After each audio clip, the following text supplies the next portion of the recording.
Fresh, bright and zippy, Sauvignon Blanc is one of the most recognizable white wines around. It's a wine that's often packed with pungent green fruit aromas and alive with tongue-tingly acidity. Before we find out where Sauvignon grapes like to grow and how winemakers treat it in the cellar, let's first learn how to pronounce it correctly. Sauvignon Blanc. Sauvignon Blanc. Try reading this sentence. Good afternoon, sir. Can I offer you a glass of Sauvignon Blanc? Sauvignon Blanc is everywhere in the wine world. In nearly every country that grows grapes for wine, you will find rows of Sauvignon Blanc vineyards. We can use the terms Old World and New World that we learnt about in the last lesson to understand the two main styles of Sauvignon Blanc. An Old World style Sauvignon highlights the variety's ability to make mineral and flinty wines. This style of wine generally comes from the cooler climates in the north of France, around Bordeaux or in the Loire Valley. New World Sauvignon Blanc expresses the range of green and tropical fruit flavors such as cut grass, asparagus, mangoes and guava. This type of Sauvignon Blanc first came from New Zealand, but South Africa, Chile, and the USA all produce Sauvignon Blanc in this general style. These styles are influenced by climate, so let's take a closer look at the climate that Sauvignon Blanc prefers. Sauvignon Blanc buds late and ripens early.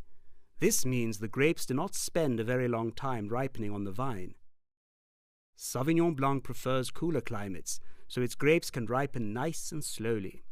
Cooler climates allow for flavors to develop for longer, while acidity in the grapes are maintained. In a hot climate, the sugars in Sauvignon Blanc grapes can get too high before they are properly ripe. So growers have to pick their grapes early, but as a result of this, they might lose out on fully developed flavors. In warmer climates, winemakers wanting to grow Sauvignon Blanc try to find sites at a higher altitude, where the temperatures are lower, or sites close to cool sea breezes. In cooler climates, the grapes tend to produce wines with greener aromas and flavors such as bell pepper, asparagus, and cut grass. In slightly warmer areas, more tropical flavors such as melon, passion fruit, and pineapple are produced. Sauvignon Blanc is grown right across the world in many different soil types. But generally, the variety prefers soils with good drainage and low fertility. This is to keep the yield low and maintain a good concentration of fruit flavor. Remember, if a vine is allowed to produce as much fruit as it wants, each berry will have less concentration because the flavor has to be shared by so many other berries. Speaking generally, we can say that Sauvignon Blanc prefers cooler climates with well-draining soil that maintain the grape's fresh acidity and green fruit flavors.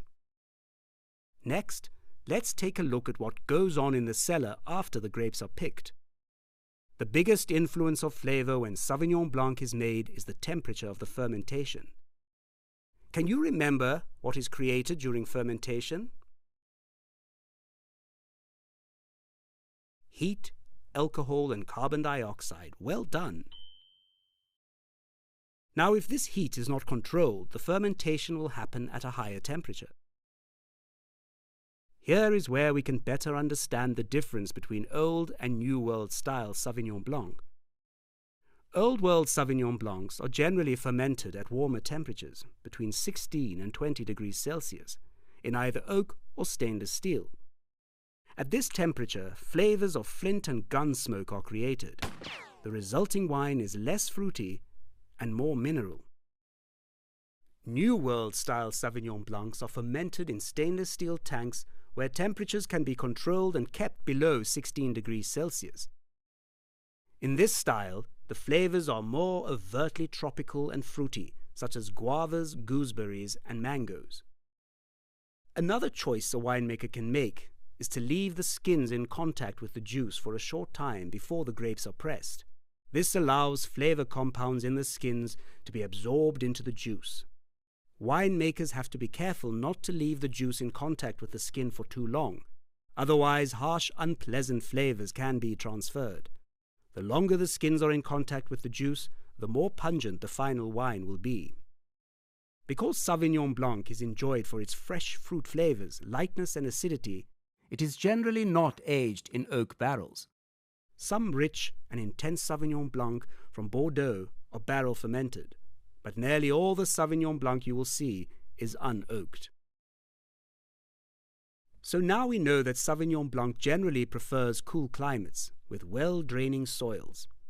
In the cellar, it is made using hardly any oak, and the fermentation temperatures and length of skin contact are the main determinants of flavor and style. So how can we describe Sauvignon Blanc?